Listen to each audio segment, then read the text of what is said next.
मंगलम S सुरासुरमणु सिंहवंदिदं दोदगादिकं ममलं प्रणमामि वर्धमानं तीर्थं धम्मस्कातारं शेषे पुण्यतीर्थहरि ससौवसिद्धे विशुद्धस्वभावे समलेयाणानदंसं चरित तव वीर्यायारे ते सौवे समदं समगं पतेगमेव पतेगं वन्दामि अवट्टन्ते अर्हन्ते मानुषे खेते किच्चा अरिहन्तारं सिद्धाणं तरणमो गणहराणम् अज्जावैवगाणं साहूढं चैव संवेशिं तेसिं विशुद्धदंसं प्राणपहाणासमं समासेज्य उपसंपयामि सम्मं जतूणे बाणसंपत्ति। प्रवचन सार परमागम गे तत्व प्रज्ञापन महाधिकार गाथा 97 पृष्ठ 188। इह विविह लक्षणाणं लक्षणमेकं सदिति सौवगयम् उपदिशिदा खलु धम्मं जिणवरवशेन प्रणतम्। इह यहाँ पर विविध लक्षणाणम विविध लक्षणों का एकम लक्षणम एक ही लक्षण है सद इति जिसे सद कहते हैं वह सर्वगत लक्षण है। सर्वगत के दोनों अर्थ हैं, सभी में व्याप्त होने वाला और सर्वज्ञ भगवान। ऐसा खलु धम्मम उपदिशदा धर्म का उपदेश करते हुए जिणवर वशेण जिनवर वृषभ ने प्रणतम कहा है। अब यहाँ धर्म का अर्थ क्या पहले से आचार्य ने स्पेशली कहा ना कि धम्मम उपदिशदा धर्म का उपदेश करते हुए, तो हमें समझना तो पड़ेगा कि धर्म का अर्थ क्या है। यहाँ क्लियर तो होना चाहिए। यहाँ पर जो हमारे यहाँ परिभाषा मिलती है, एक गाथा आती है, धम्मो बत्थु सहावो दयादिभावो यदस्विहो धम्मो, और उसी में चारित्तम खलु धम्मो, ऐसे करके 4 परिभाषाएं आती हैं। तो न दया विशुद्धम्मो दया विशुद्धो चारित्तम खलु, ऐसे कुछ करके है, मुझे पूरा याद नहीं है। तो ये हमें पहचानना कि वास्तव में कौन सा धर्म की बात करते हैं। समझ में किस धर्म का उपदेश देते हुए तीर्थंकर भगवान ने ऐसा कहा कि विविध लक्षणों में का बना हुआ एक लक्षण जो है वो सत्य है और वही सब में व्याप्त है। ऐसा जो कहा जिनवर वृषभ ने, तो वो कौन से धर्म का उपदेश देते हुए कहा? 10 धर्मों का उपदेश देते हुए, दया धर्म का उपदेश देते हुए, कहीं तो हमें विचार करना पड़ेगा ना। देखिए एक बात बता दूं कि धर्म की जितनी भी परिभाषाएं हैं सब आपकी बनाई हुई कल्पित सी हैं, बच्चों की परिभाषाएं हैं। वास्तविक परिभाषा सिर्फ एक है, वत्थु सहावो धम्मो। आपका चारित्तम खलु धम्मो, तो धर्म का जो स्वभाव है वो आत्मा का धर्म आत्मा से दूर हो सकता है? तो सिद्धों के कौन से चारित्र होता है बताओ? होता है कोई? तो फिर तो दूर हो गया। दंसण मूलो धम्मो, तो वहाँ कोई अलग से और दर्शन की प्रक्रिया है सम्यक दर्शन की? नहीं है, वो सब मार्ग था, मंजिल नहीं थी। दर्शन ज्ञान चारित्र ये तीनों क्या थे? मार्ग थे, मंजिल नहीं थी। लेकिन जो धर्म है वह तो सभी में पाया जाए, समझ गए? इसलिए ये दया विशुद्धो, ये दया वया ये परापेक्षी बातें हैं, ये जैन दर्शन में धर्म का स्वरूप नहीं। जिनेंद्र भगवान तीर्थंकर परमात्मा किसी भी किस्से कहानी का या इधर उधर की बात का कोई प्ररूपण नहीं करते। वो तो आपके मन में यदि कोई जिज्ञासा हो उसी की, और उसका उत्तर आपको मिल जाए, वो बात अलग है। पर द्वादशांग में जब वो प्ररूपण ही नहीं करते हैं तो द्वादशांग में गणधर देव उनका निरूपण कैसे करेंगे, निबद्ध कैसे करेंगे? भाई मैंने जो बात कही नहीं तो ये वो लिखने वाला उसको लिख के कैसे दे? सही बात। समझ गए? तो इसलिए ये जो किस्से कहानियां जितने जोड़े गए, ये असल में द्वादशांग का विषय नहीं। समझ गए? द्वादशांग में असल जो चीज है, जिस धर्म का निरूपण है, वो धर्म एक है और उसका नाम है वस्तु स्वभावो धर्म। तो वस्तु का स्वभाव धर्म है, उससे मेरा भला क्या होगा? ये प्रश्न तो करना पड़ेगा ना। भाई वस्तु का स्वभाव धर्म है, उससे भला वस्तु का हो, मेरा क्या भला है? मुझे तो मेरा हित चाहिए। जब ये प्रश्न किया तो उसका उत्तर आज की इस गाथा में गहराई से आने वाला है। कल मैंने कहा था कि जो आपने ये निर्णय किया कि विविध लक्षणों में का बना हुआ एक लक्षण जिसका नाम सत है, जो सर्वगत है, वह लक्षण परिणतम, वह प्रज्ञप्त किया गया। मतलब जिन्हें व्यक्ति के कहने का अंतर होता। समझ गया? एक जमाना था जब घर के मुखिया ने कोई बात कह दी तो तुम्हें पसंद हो या नहीं, लेकिन होगी वो ही। समझ गया? चाहे बिल्कुल पसंद नहीं पर होगी वो ही। क्यों? घर के मुखिया ने कह दी, उसको कोई टाल नहीं सकता, काट नहीं सकता, बदल नहीं सकता। आज स्थितियां क्या है कि पहले कह दी माने फाइनल, अब उल्टी स्थिति होगी। अब जो बच्चों ने कह दी वो फाइनल, बाप तो पूछने के लिए रह गए। समझ गए? पहले तो कभी कभार पूछ ही लेते थे, अब कहते हैं ऐसा न मानो कि बता दिया, नहीं तो बताएंगे भी नहीं, जो करना करते रहे। समझ गए? ये काल क्रम से आपके परिवर्तन आए होंगे, आपके नैतिक मूल्यों में और सामाजिक मूल्यों में परिवर्तन आए होंगे, लेकिन वस्तु स्वभाव में ऐसा परिवर्तन नहीं है।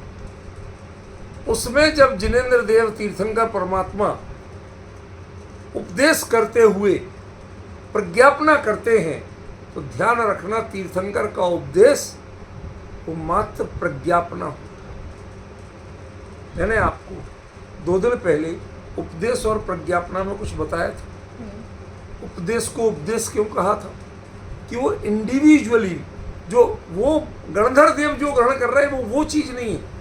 ये हमारी जो जिज्ञासा है वो उसका उत्तर हम जान, ठीक है ना? इसलिए वो हमारे प्रश्न का उत्तर, वो उनका उनकी ओर से जो होगा वो आदेश होगा। जो द्वादशांग में निबद्ध होता है वो आदेश होता है। समझ गए? तो उपदेश क्या है? उपदेश यही है कि मैंने अपनी जिज्ञासा जो रखी और उसका उत्तर ऑटोमेटिक हमें मिल गया, इसलिए उसका नाम उपदेश है। क्यों? उसमें तीर्थंकर कारण नहीं, उनकी तो दिव्य ध्वनि जो होती वो देवों ने ऐसा कर रखा, आपको आपकी भाषा में समझ में आ जाएगा। तो यहां तक तो वो उपदेश है, लेकिन उसका नाम प्रज्ञापना कहा गया। आचार्य कुंद ने प्रवचन सार में अधिकारों का नाम प्रज्ञापना से रखा। समझ गया? ज्ञान तत्व प्रज्ञापन, ज्ञेय तत्व प्रज्ञापन, चरणानुयोग चूलिका प्रज्ञापन। ये जो प्रज्ञापन का मतलब क्या है? वैसे उन्होंने चरणानुयोग चूलिका में प्रज्ञापन शब्द नहीं जोड़ा, ये तो अपन बोल के बता, लेकिन ज्ञान और ज्ञेय तत्व में प्रज्ञापन शब्द जोड़ा। मैं पूछना चाहता हूं आप लोगों से, कितनों को इस बारे में कुछ आइडिया है, कभी विचार किया? इसका नाम प्रज्ञापना क्यों रख दिया? भैया अन्य जगह अधिकार नाम दिया, अब यहां अधिकार जैसे जीवाधिकार, अजीवाधिकार, पुण्य पाप अधिकार, कर्ता कर्म अधिकार, ऐसे ही नाम दिए कि नहीं दिए? लेकिन प्रवचन सार में अधिकार को सिर्फ नंबर दिया। पहला अधिकार ज्ञान तत्व प्रज्ञापन, दूसरा अधिकार ज्ञेय तत्व प्रज्ञापन, लेकिन तीसरे में चरणानुयोग चूलिका, उसमें प्रज्ञापन नहीं जोड़ा। रूपल सच बताओ, कभी सोचा इस बारे में ऐसा क्यों किया आचार्य? ज्ञान तत्व का जब प्रज्ञापन होगा तो आप जितना अपने आप में समझ सकेंगे, अपने ज्ञान को निर्मल कर सकेंगे, कर ले, भले ही पूरा नहीं हो लेकिन किया जा सकता। ज्ञेय तत्व का प्रज्ञापन, ज्ञेय का स्वरूप समझ के आप अपने में परिवर्तन कर सकते, लेकिन चरणानुयोग की चूलिका उसका कथन कर भी दें तो कुंद जानते थे कि पंचम काल के जीव जब वो खुद उसको एडॉप्ट नहीं कर पाए, जान तो लिया लेकिन अपना नहीं। प्रज्ञापन कहते ही उसको है कि जिसे अपना लिया जाए। यदि वो जानने के, उन्होंने कहा, आपने जाना और जानने के बाद अपनाया नहीं, तो वो प्रज्ञापन नहीं, फिर वो कथन बन के रह गया,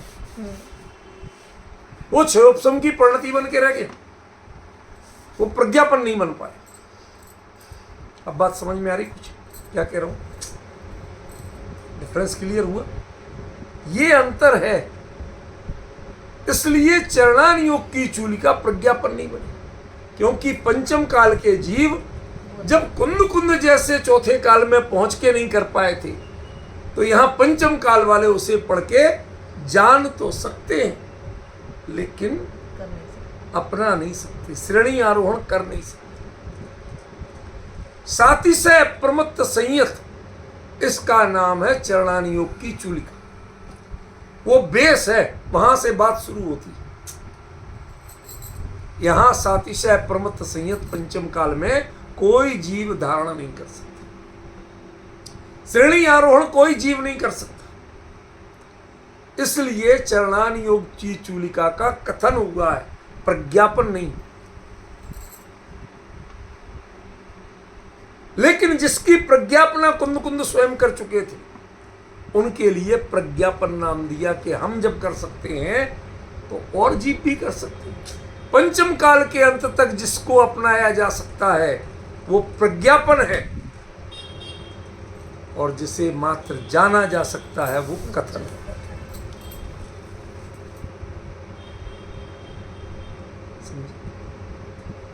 तो ये चीज आचार्य ने क्या शब्द दिया कि भगवान ने परिणतम माने प्रज्ञापन किया, इसका मतलब सुनने वाले ने जीवन में उतारा। क्लियर हुआ? शब्द का अर्थ क्लियर हुआ? अब मैं यही बात कहना चाहता हूं कि सत है, विविध लक्षणों का एक लक्षण सत है जो सब में व्याप्त है। ये जानने से आप अपने जीवन में क्या धारण करोगे? प्रश्न समझ में आ रहा? भाई जब तक आपने यही तय नहीं किया कि हम क्या चेंज कर लिया आपने, पहले हमने कह दिया था कि भाई छायक सम्यक दर्शन लाओ में कुछ तो मिला था, वो तो एक उपलब्धि हुई थी, लेकिन जो हर जीव को नहीं हो जाएगी। वो तो चौथे काल में पहुंचे थे, केवली के पादमूल में पहुंचे थे, हो गई, लेकिन यहां के सब जीव तो नहीं पहुंच पाएंगे। तो उनके लिए भी तो कुछ प्रज्ञापन होना चाहिए। सत को जानने से विविध लक्षणों का एक लक्षण सत है। उस सत को जानने से क्या आपके जीवन में धारण किया जा सकता है, ये बताओ। प्रश्न समझ में आया कि नहीं आया? यदि वो नहीं निकाल पाया तो ये प्रणतम शब्द बेकार हो जाएगा। ठीक है, पक्का? एक बात बता, आपने 10 लाख रुपए का कोई सामान था कीमती, वो आपको लगा खो गया, किसी ने चुरा लिया या कोई गलत घटना हो गई, तो आपको कितना सदमा बैठा, कितनी घबराहट हुई होगी। अब इतने में किसी का फोन आया, अरे मैं आपको बताना भूल गई, वो चीज़ मैंने, और आप तो ऐसी रखे छोड़ गए थे, तो मैंने उठा के कहीं रख दी है, अभी मैं फ़ोन पे नहीं बता रही हूँ, मैं आऊँगी सो दे दूँगी। चीज़ मिली? नहीं मिली। तो क्या मिला आपको? सुकून कैसे आया? जब चीज़ ही नहीं मिली तो सुकून कैसे आया? सत वो विद्यमान है, वो लुटी नहीं, वो हमारे पास ही है, कहीं गई नहीं है। इस विश्वास ने आपको चिंता मुक्त कर दिया, आकुलता मुक्त कर दिया। किसने किया? अच्छा एक बात बता, जब वह वस्तु आपके ही मुट्ठी में थी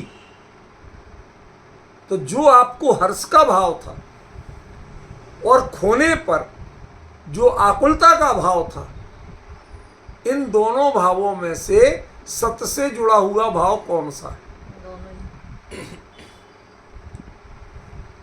दोनों ही नहीं है, क्योंकि सत ना हर्ष देता है ना विषाद देता। सत का फंक्शन ना हर्ष है ना विषाद है।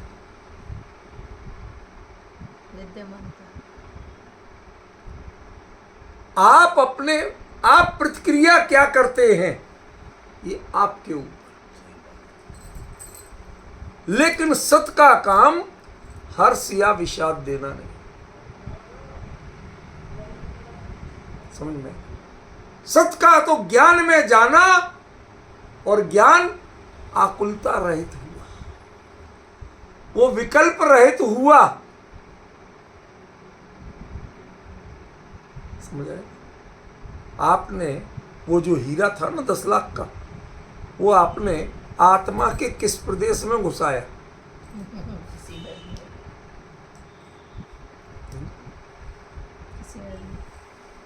भाई आपने पुड़िया में रखा, अंगूठी में जड़ के उंगली में पहना, पेंडेंट में लगा के, पेंडेंट में हार में पहना, कुछ भी किया, आत्मा के किस प्रदेश में उसका स्पर्श हुआ?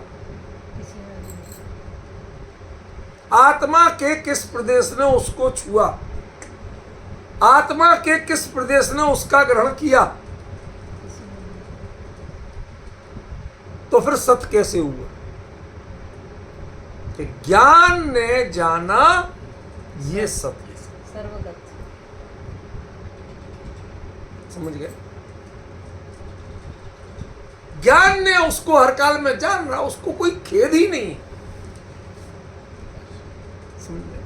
उसको विकल्प नहीं होता। ज्ञान में जो चीज विद्यमान है उसको खेदो तत्क्षण विद्यति। प्रवचन सार में ही ज्ञान तत्व प्रज्ञापन में आया, खेदो तत्क्षण विद्यति सयमेव ही अठ्ठजातस्, जो पदार्थ से उत्पन्न हुआ। अठ्ठजात माने पदार्थ से ज्ञान उत्पन्न नहीं होता, लेकिन जिसमें पदार्थ की विद्यमानता है उसके खेद नहीं। ध्यान रखना, राग भी खेद है और द्वेष भी खेद है। दोनों जीवन की असफलताएं हैं, ये जीव के स्वरूप नहीं है। आपको लगते हैं, ये आपको भ्रम है। समझ गए? आज बड़ी निराकुलता, आज इतनी खुशी का, ये खुशी निराकुलता कैसे होगी? भाई साहब, मैं एक बात बताऊं, जब ये मैच वैच कोई घटनाएं होती है, ज्यादा खुशी से भी हार्ट अटैक होता है और ज्यादा नुकसान से भी हार्ट अटैक होता है। आपका हार्ट, आपकी बॉडी ना खुशी बर्दाश्त करती है ना गम बर्दाश्त करती है। इसका मतलब राग और द्वेष की जो वृत्तियां, हर्ष और विषाद की जो वृत्तियां हैं, वह वस्तु स्वरूप के अनुकूल नहीं है। ज्ञान में ये नहीं जाना चाहिए, जो आपके दुर्घटनाएं होती हैं वो इनके कारण होती हैं, जानने से कुछ नहीं होता। ज्ञान में तो मात्र सत होता है। ज्ञान में ज्ञेय का स्वरूप कैसा है? सत। ज्ञान और कुछ नहीं करता। इसके अलावा जो कुछ होता है वो ज्ञान का काम नहीं है, वो फंक्शन किसी और का है। समझे? भले ही उसका सूत्रधार ज्ञान बनता हो, भाई जानकारी तो उसी ने दी, फिर आप रोए या फिर आप तालियां बजा के हंसे, ये दोनों जो कार्य हुए, ये हुए कैसे? ज्ञान के इनपुट से हुए। तो आप कह तो सकते हैं साहब जानने के कारण ऐसा हो, ना हम जानते और ना ऐसा होता।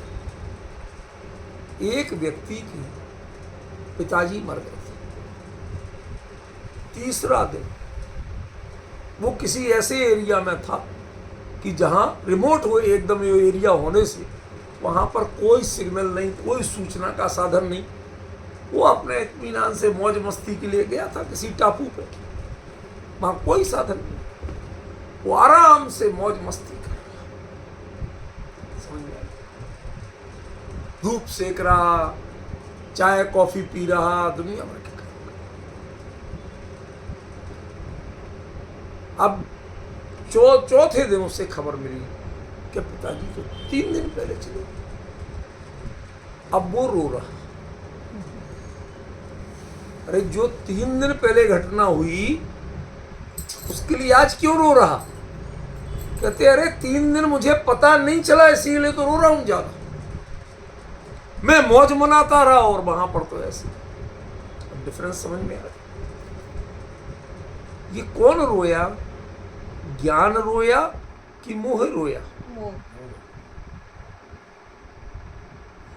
ज्ञान ने तो मात्र जानकारी दी बस। समझ गए? वो जानकारी, सत की जानकारी से कभी मोह नहीं होता है, और जिससे मोह होता है वो सत का ज्ञान नहीं। मुद्दे की बात जानना, आज का निष्कर्ष ये क्या, जिससे मोह होता है वो सत का ज्ञान नहीं है, और सत के ज्ञान से कभी मोह होता नहीं। अब तय करना कि आपको सत का ज्ञान है कि नहीं।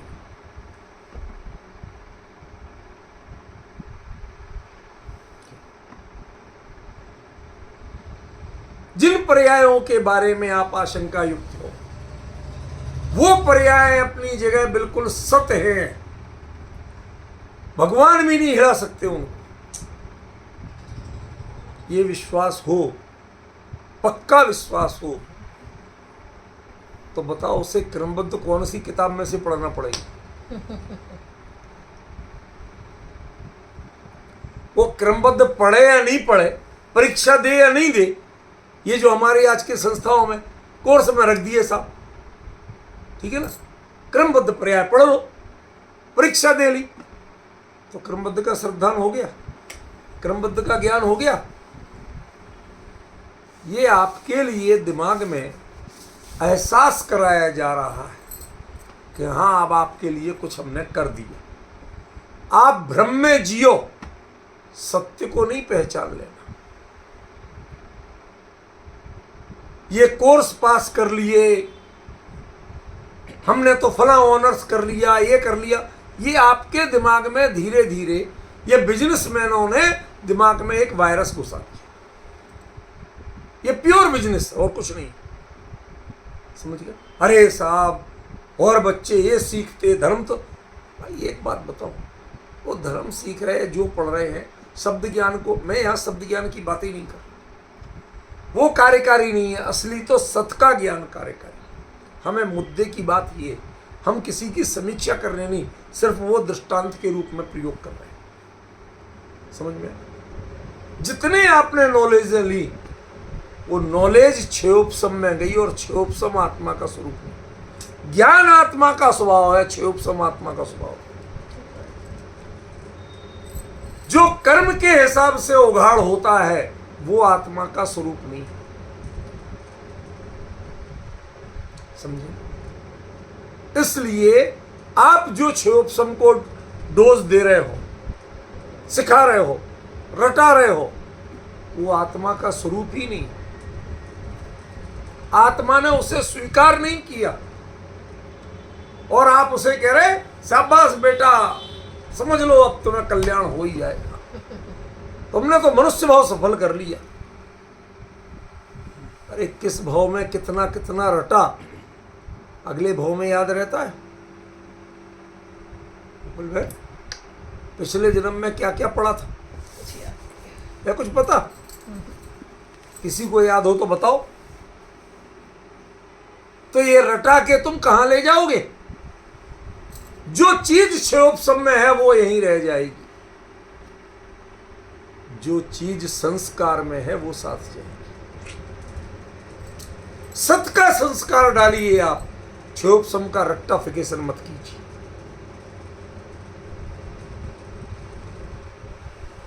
मुनिराज बियाबान जंगल में किसके भरोसे रहते?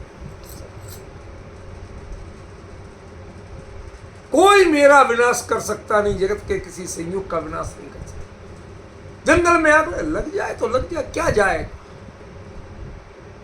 क्या जाएगा? न पुद्गल नष्ट होगा न चेतन नष्ट होगा। पुद्गल की पर्याय बदलेगी और चेतन का ठिकाना बदलेगा, इसके अलावा कुछ नहीं। पुद्गल की पर्याय क्या बदलेगी? अरे भाई जो भी है ये जल जला जाएगा, राख बन जाएगा, राख बन के मिट्टी में जाएगा, पानी पड़ेगा, बारिश होगी, फिर से जीव पैदा हो, फिर से किसी का शरीर बनेगा, वो एक इंद्री से लेकर पंचेंद्री तक। ये तो साइकिल है, जिसका साइकिल चल रहा है वो कभी नष्ट नहीं होता, और जिसका एड्रेस बदल रहा है वो कभी नष्ट नहीं होता। वो दोनों ही सत रहते हैं। ये सत का विश्वास किसको है? चिंता मुक्त कौन होता है? जो सत का विश्वास करता है। और जब चाह गई चिंता गई, मनुआ बेपरवाह, और जिन्हें कछु नहीं चाहिए ते नर सहंसा। सबसे बड़ा आदमी कौन है?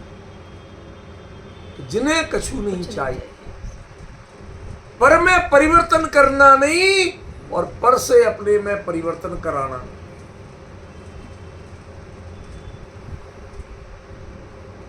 कुंद कुंद ने जान लिया कि मेरी जो सिद्ध प्रणति है वह तो हो चुकी है, बस वो टाइम नहीं आया।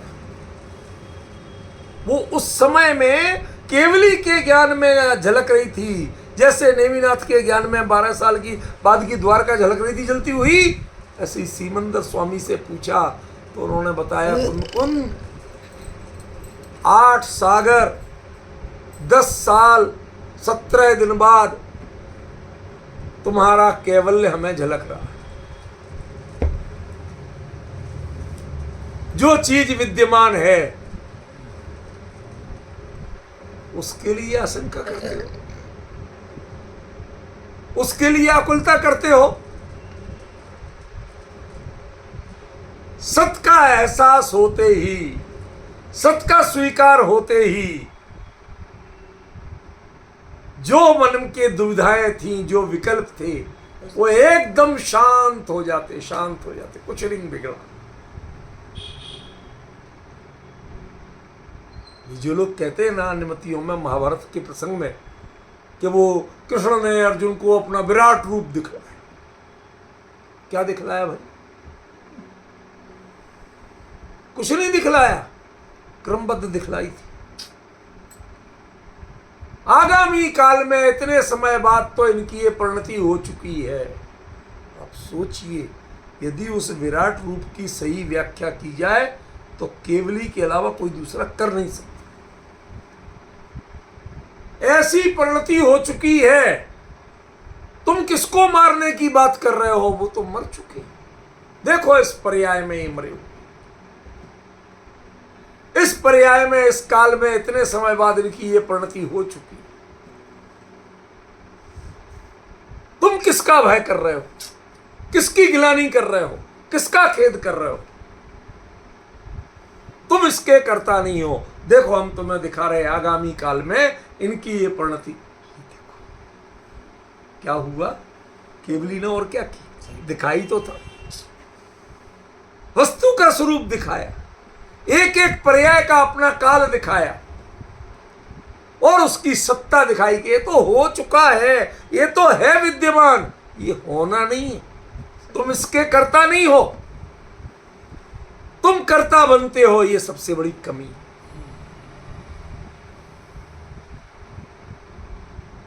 समझ गए? अरे इस केवली के दर्शन को, इस सत स्वभावी दर्शन को जो नहीं मानेगा वो धर्म के नाम पे झुंझुना पकड़ाएगा। तुम मेरी शरण में आओ, मैं तुम्हारा कल्याण कर दूंगा। क्यों? एक सज्जन मिले मुझे, वो कृष्ण जी को मानते थे, समझ में? तो उन्होंने कहा कि भाई हमारे कृष्ण जी तो माखन चोर थे, उन्हें मक्खन बहुत पसंद था। ठीक है, वो एक दिन अपनी ऐसी भक्ति करके, मेरे तो लड्डू गोपाल दूसरा, ऐसे गाते गाते सो गए। अब देखना मजे की बात, ये आपको परिचय नहीं दे रहा हूँ, बट ये समझ लीजिए एक इंटरनेशनल फिगर की बात कर रहा हूँ। कोई एरा गहरा नत्थु खैरा नहीं था, समझ में? एक इंटरनेशनल फिगर, उसकी बात कर रहा हूँ। स्कॉलर भी बहुत बड़ा लेखक, बहुत बड़ा विचारक, अंतरराष्ट्रीय स्तर पर जिसको सुना और पढ़ा जाता, समझ गए? दुनिया के राष्ट्रपति प्रधानमंत्री तक जिसके बारे में पढ़ते सुनते, इस लेवल के व्यक्ति की बात कर रहा हूँ। और वो मेरे पास, मेरे रूम में बैठ के यूनिवर्सिटी में ये सारी बात कर रहा था। वो क्या कहता, मैंने ऐसे दिखा था, देखो ये जो मेरा रूमाल है ना, इस रूमाल में अभी भी चिकनाई दिखती है मक्खन की। मेरे माखन चोर आए थे, वो थोड़ा सा माखन लगा गए थे।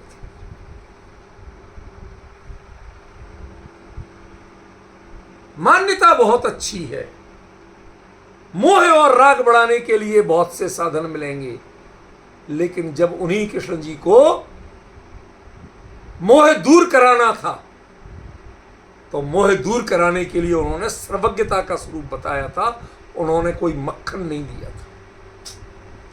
अर्जुन के मोह दूर कराने के लिए एकमात्र रूप दिखाया था उन्होंने कि हर कार्य का परिणाम अपने अपने काल में व्यवस्थित है, तुम उसके कर्ता नहीं हो, तुम उसके भोक्ता नहीं हो।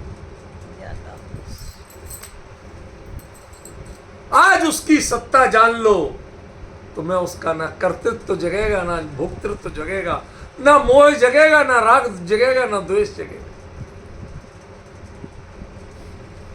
बोलिए, इस सर्वज्ञता के बिना, इस वस्तु स्वरूप के बिना क्या गीता का उपदेश हो पाया था?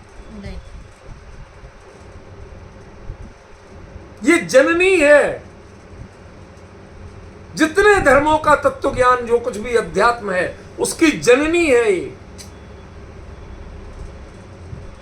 क्या है? क्या है जननी? सदिति परिणतम, सत को जानो। उन्होंने कहा, आपने सुना, आपने समझा और उसकी प्रज्ञापना अपने जीवन में धारण कर लिया। दिमाग में जो कुछ था सब बोझ उतार दिया।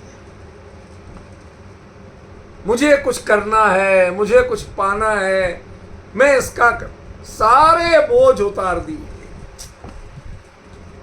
जो चीज पहले से विद्यमान है उसके लिए मैं आकुलता करूं तो करूं क्या? करता बनूं तो बनूं किसका? वो सत का एहसास आपके सारे तनाव दूर कर देगा। बच्चा सोता है, लाइट बंद कर देती हूं, लाइट जलते उसको नींद नहीं आती, और बच्चे को मां नहीं देखा तो बच्चा रोता है। अब क्या तरीका है? बच्चे को मां दिखना चाहिए, उसकी सत्ता का एहसास होना चाहिए। तो मां क्या करती? अपना हाथ उसके ऊपर रख लेती और लाइट बंद कर देती। सत्ता का ज्ञान उसे हो रहा है, मां की सत्ता का ज्ञान हो रहा है, मां के व्यक्तित्व का ज्ञान नहीं हो रहा। क्या अंतर पड़ा? सत्ता का ज्ञान हो रहा है, मीठी नींद सो रहा है, वो घबराता नहीं है, डरता नहीं है। समझ रहे हो आप? सत का ज्ञान जिसे है उसे आकुलता हो नहीं सकती, उसे बेचैनी हो नहीं सकती, वो किसी का कर्ता भोक्ता बन नहीं सकता, वो कर्ता भोक्ता का विकल्प कर नहीं सकता।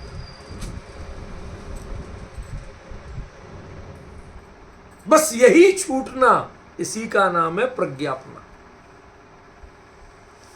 ये ज्ञेय तत्व की प्रज्ञापना है कि तुम ज्ञेय तत्व के बारे में अब जानूं तो जानूं क्या?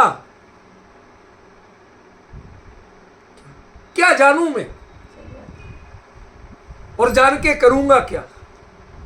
जब सब कुछ विद्यमान है, सब कुछ अपने यथा स्थान है, यथा काल में है, कुछ भी उसको एक रंच मात्र भी हिलाने वाला कोई नहीं है।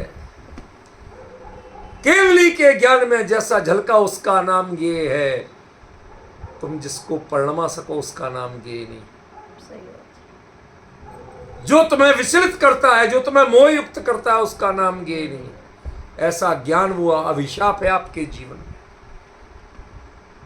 केवली सब कुछ जानते लेकिन किसी से विचलित नहीं, नरकों की वेदनाएं जानते हैं, उससे विचलित नहीं, स्वर्ग की शीतल झोंके जानते हैं, पारिजात की खुशबू जानते हैं, उससे आकर्षित। जिसके ज्ञान में आकर्षण और विकर्षण दोनों हट गए हैं, समझ लो उसने सत को जाना। और जिसमें कुछ भी बाकी है उसने सत को नहीं जाना। सत में द्रव्य गुण पर्याय भी है, सत में उत्पाद वैध। एक सत को जानो, बस एक सत स्वरूप को पहचानो, सारी आकुलता। बच्चे ने जरा सा अबोध बच्चा, 6 महीने का बच्चा, 6 मास का, ऐसा इतना कोमल, इतना मनोभाव भी इतने कोमल कि इतना पता चल जाए कि मां नहीं है तो घबरा के उसकी पेशाब निकल जाए, जोर जोर से रोने लगे। और मां ने हाथ रख दिया, शांत। मां दिखी नहीं, लेकिन सत्ता की स्वीकृति हुई, सारी चीजें गायब। ये हाथ मां का है, ये एहसास जिसको है उसकी नींद अपने आप मीठी हो जाती। सत का ज्ञान, सत का एहसास, सत की स्वीकृति जिसके ज्ञान में है, सत की स्वीकृति कभी मोह नहीं जगाती। मोह जागे बिना सत की स्वीकृति है। ये क्या है? कोहिनूर हीरा है।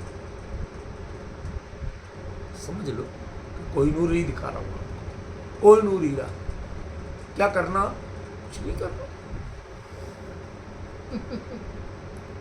जान लिया, बस आगे यदि मोह नहीं जगता है, तब आपने सत को जाना, भले ही उसका नाम कुछ भी हो।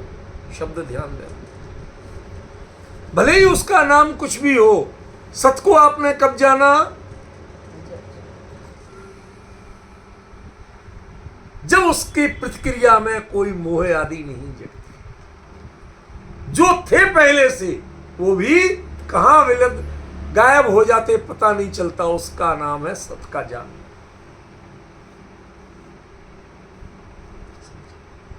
ये सत का ज्ञान जब मोह के निवारण का हेतु बनता है तो उसे प्रज्ञापना कहते हैं।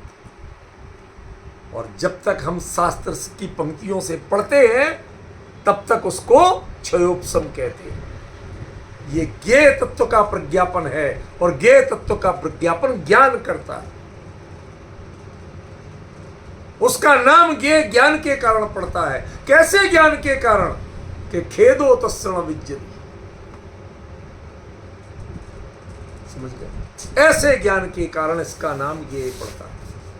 आप जैसे मोही जो हर समय घबराते हैं, अरे मेरा सत कहीं चला ना जाए, मैं मर ना जाऊं, क्षण में जाओ, इधर डॉक्टर को दिखाओ, वैद्य को दिखाओ, हकीम को दिखाओ, झाड़ फूक कराओ। ये जो परंपराएं बढ़ती हैं, पता नहीं झाड़ फूक से क्या होता, लेकिन चलो भाई यही करा के देख। समझ गए? मजे की बात है। जो झाड़ फूक करता था वो खुद किसी डॉक्टर के पास हाथ दिखाने बैठा कि कहां गए बाबा जी झाड़ फूक करने वाले? अभी आते हैं थोड़ी देर, आज कुछ तबीयत ठीक, डॉक्टर साहब के पास गए।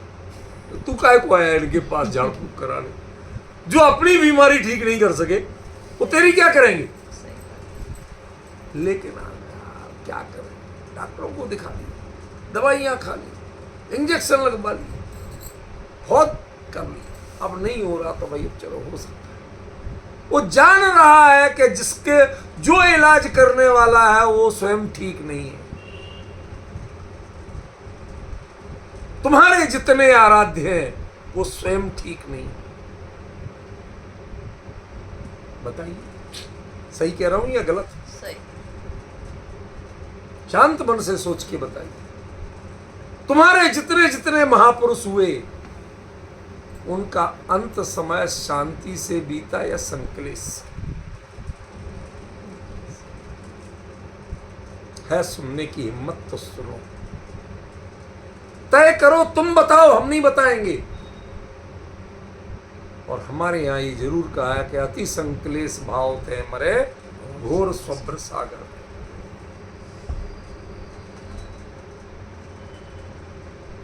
कैसे बीता समय, कैसे हुई आयु पूरी, अंत समय तक परिणामों की गति क्या थी?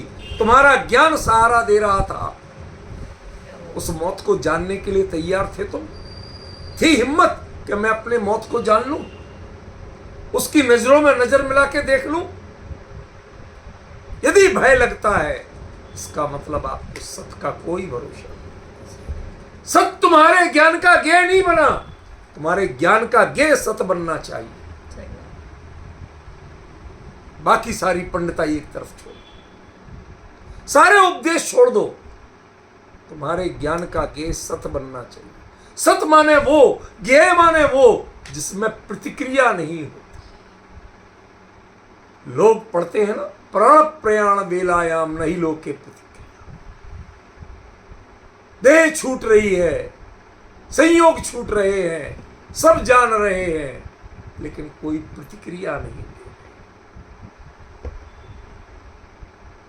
कई लोग कहते हैं सल्ले वो मेरी ओर देखते देखते चले गए। अरे ये नजर का कोई तो डायरेक्शन रहेगा, है कहीं तो रहेगी। वो डायरेक्शन के मोह में ही हम पड़े। वो कबीर था ना, फक्कड़ आदमी, उसने सिखाया अच्छे मौलवी को। वो किसी गांव में रात को पहुंचा, अब कोई जगह नहीं थी, सब लोग सो चुके थे, तो उसे मस्जिद के बाहर का चबूतरा देखा, वो उसी पे लेट गया।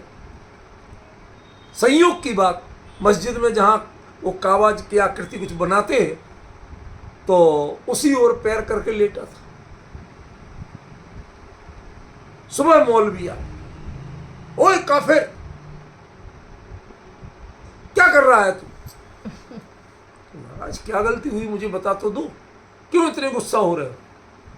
तू अल्लाह के घर की ओर पैर करके लेटा है, शर्म नहीं आती तुझे? तो महाराज मानता हूं गलती, ये मेरे पैर उस दिशा में कर दो जहां अल्लाह नहीं हो तुम्हारा।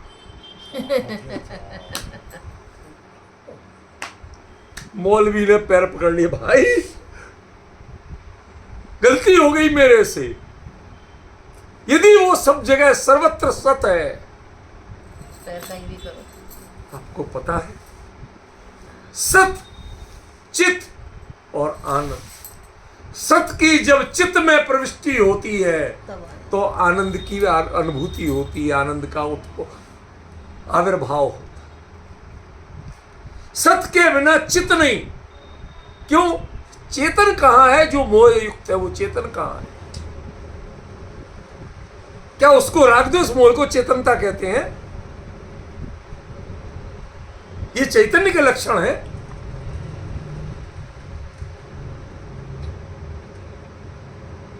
समझ में आ रहा बिल्कुल में?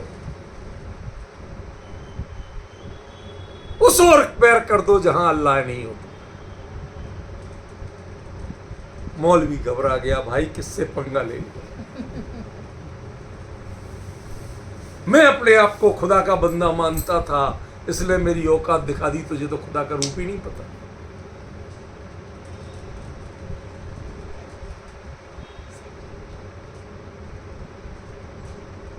जो खुद को जान ले, खुद को मान ले, खुद में रम जाए, खुद में जम जाए, और खुदा क्या होता?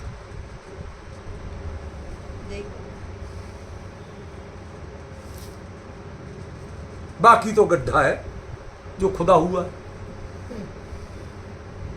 इस संसार में एक खुदा पर्सन है और एक खुदा क्रिया है, तो खुदी हुई क्रिया तो बड़ी खतरनाक होती है, गिरते हैं उसमें। समझिए ना, यहाँ रोड खुदा है, वहां गड्ढा खुदा है। ये कोई आपके ईश्वर वाले खुदा नहीं है, ये क्रिया वाले खुदा। एक खुदना क्रिया भी है और एक खुदना सत्ता भी है। सत्ता का अपलाप नहीं कर सकते। जिसने स्वयं को यदि परिपूर्ण नहीं माना, वो दूसरे की परिपूर्णता की स्वीकृति नहीं कर सकता। जिसे स्वयं में दीनता है, वो दूसरे से याचना किए बिना नहीं है।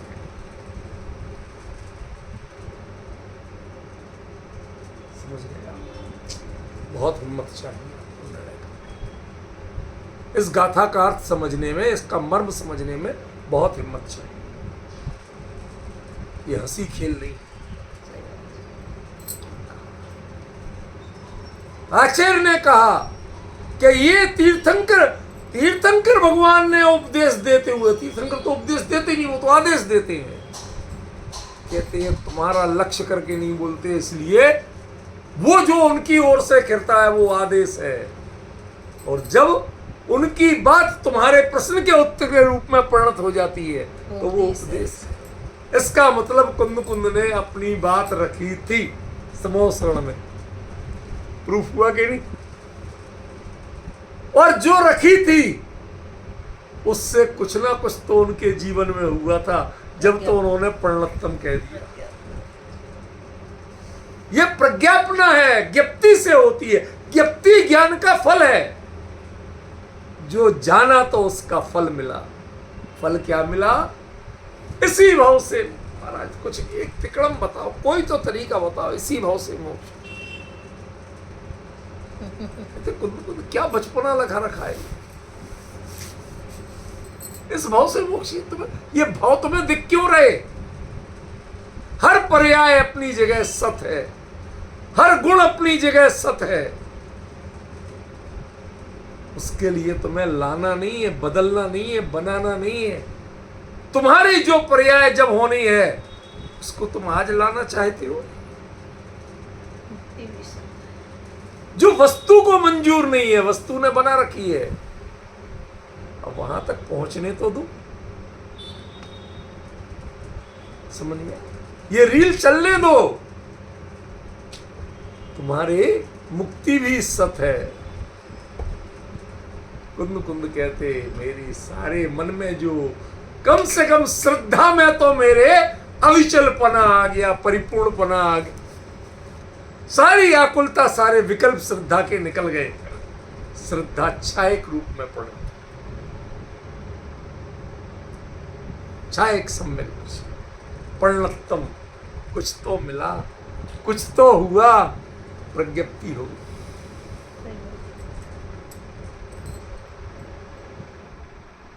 रूपल बहन, कभी मौका मिला तो इस बारे में बहुत विस्तार से बताना है कि प्रज्ञप्ति होती क्या। जम्बूद्वीप प्रज्ञप्ति, सूर्य चंद्र प्रज्ञप्ति का मतलब क्या है, इनसे हमें क्या मिल जाएगा। इनको जान लिया, सुन लिया, क्या मिल जाएगा। आप जरा पढ़िए इन ग्रंथों को, आप इनका अर्थ ही नहीं जानते। ये क्षयोपशम के विषय नहीं है, ये ज्ञान के विषय। वस्तु का स्वरूप ऐसा है, जम्बूद्वीप का स्वरूप ऐसा है, सूर्य चंद्र आदि का स्वरूप ऐसा है, अरे तिलोय प्रणति तीनों लोक का स्वरूप ऐसा है। इन सब में प्रज्ञप्ति शब्द, प्रज्ञापन शब्द जुड़ा हुआ, क्योंकि इनके माध्यम से ज्ञानियों ने, तीर्थंकर परमात्मा ने वस्तु का स्वरूप बताया है। इनके माध्यम से आपको क्षयोपशम का कोई झुंझुना नहीं दिया कि आप थोड़ी सी नॉलेज और ले लो।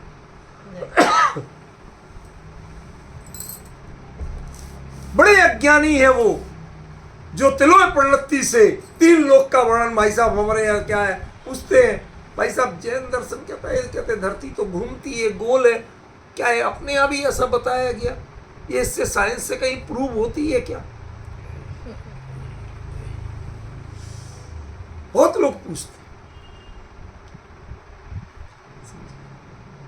वो जम्बूद्वीप की जो वर्णना है, उसका जो वर्णन है वो वर्णन नहीं है, वो प्रज्ञप्ति है। जानने के बाद तत्संबंधी आकुलता का विनाश हो जाए, जिज्ञासा का विनाश हो जाए, प्रत्येक पदार्थ की और प्रत्येक पर्याय की सत्ता बिल्कुल खचित दिखाई देने लगे, व्यवस्थित दिखाई, सारा विकल्प नष्ट हो जाए कि मुझे कुछ ना मैं करूंगा ना ये मेरा कुछ,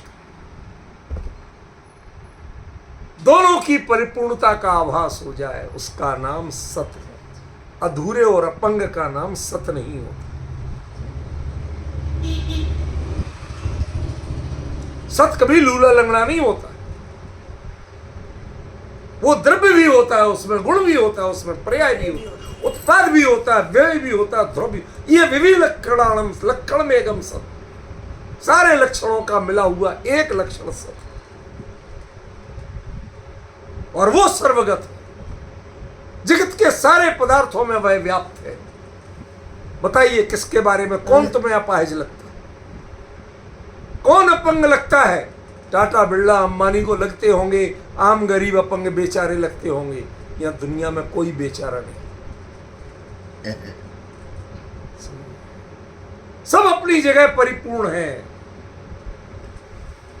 ये जगत को अपंग लूला लंगड़ा देखना, उसके बारे में ऐसी सोच रखना, ये तुम्हारा सबसे बड़ा अपराध है। ये तुमने सत्य को स्वीकार नहीं किया। सत्य में अपूर्णता होती ही नहीं, सत्य हमेशा परिपूर्ण ही होता। कुछ समझ में आ रहा है ये गाथा क्या सिखा रही है। जो ऊपर की पंक्ति में कहा वो नीचे की पंक्ति में आते आते पहले उपदेश बना, फिर प्रज्ञापन बन गया। इसके इस ट्रायंगल को कितनों ने समझा आज तक। आप इस गाथा के व्याख्यान सबके सुन लीजिए, किसने इसका बताया ट्रायंगल। विविलक्षण लक्षणाणम एकम लक्षणम सब, वो सर्वगतम हर पदार्थ में व्याप्त, ऐसा जानते उपदिष्टा। यही तो मेरी जिज्ञासा थी, थोड़ा पहले मोक्ष आ जाए तो क्या घाटा।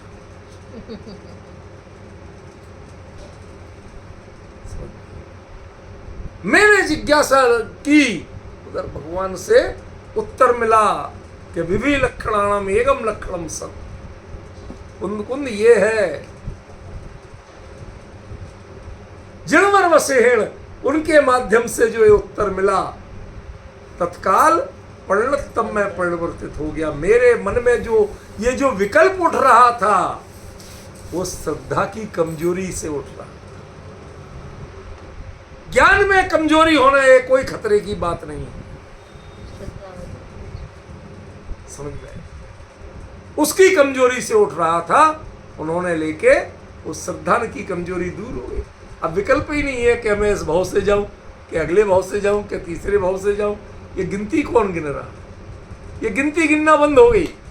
वो अपनी जगह तय है। मेरा काम अभी वर्तमान में उस सत्य की स्वीकृति करना है, उस सत्ता संबद्ध दे, सत्ता से संबद्ध होना। ऐसा जिसने स्वीकार नहीं किया, अगली गाथा में कहने वाले हैं आचार्य देव, वो पर समय, वो जैन ही नहीं है। जिसने इस वस्तु स्वरूप की परिपूर्णता को, इस सत्य को, इस अखंड सत्य को स्वीकार नहीं किया, लूली लंगड़ी सत्ता नहीं चाहिए।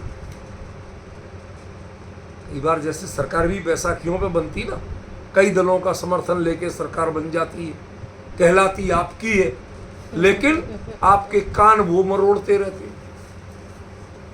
होता है कि नहीं होता? ये वो सत्ता नहीं है जिसमें अकेली कुर्सी हो। ये सत्ता जो सारे विकल्प आशंकाएं मिटा देती है, उस परिपूर्णता का एहसास अपने बारे में भी और जगत के बारे में भी। इस परिपूर्णता का ज्ञान जब हो गया, समझ लेना भाई सारे गे जान लिए आप। और एक एक को जानते घूमोगे, सिर्फ राग द्वेष मोह पैदा करोगे, ना उन्हें जानोगे और अपना ज्ञान बर्बाद करोगे।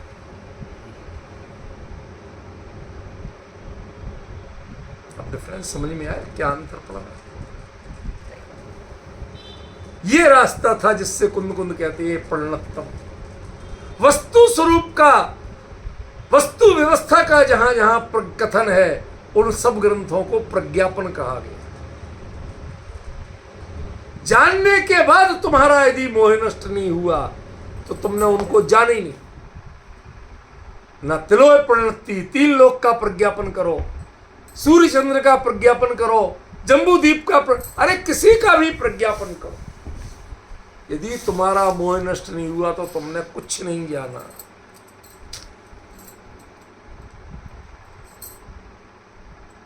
ये गजब, मतलब ये कुंद कुंद है जो एक वहां से समझना, लाना और हम जैसे पंचम काल के जीवों के लिए बता पाना, ये कोई खेल नहीं था। आज दोपहर को मैं बहुत प्रमुदित रहा। स्वास्थ्य बिल्कुल अनुकूल नहीं था, परिस्थितियां अनुकूल नहीं थी, काम बहुत ज्यादा था इन्वेस्ट, लेकिन मैं बहुत खुश था। बताऊं क्यों? वो कुंद कुंद आचार्य की 10 भक्ति संग्रह जो ग्रंथ की पहली हमारे पास PDF आई, और उनमें कोई देखने लायक नहीं है, लेकिन हमने उसको सुबह से लगाया एक एक्सपर्ट को, खाली पहले ताड़पत्र को वो देखने, जिसकी प्रिंट आउट निकल सके, इस लायक बनाया कि मैं देखूं तो कि इसके कलर प्रिंट आउट बनवाऊं कहीं से, उस लायक तो बन जाए, दिखे तो सही। वो एक प्रिंट आउट अकेला निकल के सामने टेबल पर रखा, और मैं देख के उसको देख रहा हूं, देख रहा हूं तरफ। ये अभी पढ़ नहीं पाया, एक अक्षर नहीं पढ़ा उसमें से, क्योंकि मैं वो तमिल ग्रंथ लिपि का जानकार नहीं। मैंने किसी को बुलाया, भाई कोई आ जाए, वो आए ही नहीं। भला सब जानते हैं कि जैन साहब के पास जाना माने काम मिलना, नहीं कुछ भी नहीं हुआ। ये तो आ गया ना, अभी उसकी और प्रतियां नहीं आई, जरा सी गूगल कॉपी आई है, उनने एडिट नहीं की, अलग अलग नहीं की, गाथा एक एक ऐसे कर दिए कि जैसे कोई ने ढेर करके रख दिया। अब उसको वो कह रहा भाई साहब हमें कोई अलग से सॉफ्टवेयर ना, जब जाके हमने कहा जो कुछ भी हो मुझे एक एक पत्र क्लियर चाहिए, जो विजुअल हो, स्टडी के लायक हो, जिससे हम आकृति पहचान सकें लिखा क्या है। जब उसकी कॉपी लिप्यंतरण कराएंगे तो पता चलेगा कि ये पूरा है कि अधूरा। अभी कुछ नहीं पता, लेकिन इतने प्राचीन ग्रंथ की कॉपी सामने आई, पहली झलक सामने आई, वो विद्यमान है, अभी नष्ट नहीं हुआ। अभी तक आशंका थी, पता नहीं है भी कि नहीं है। ये सत्ता का संबंध जब होता है तो मन की आकुलता नष्ट होती ही। समझ गए? विशेष चर्चा आगे करेंगे। समझ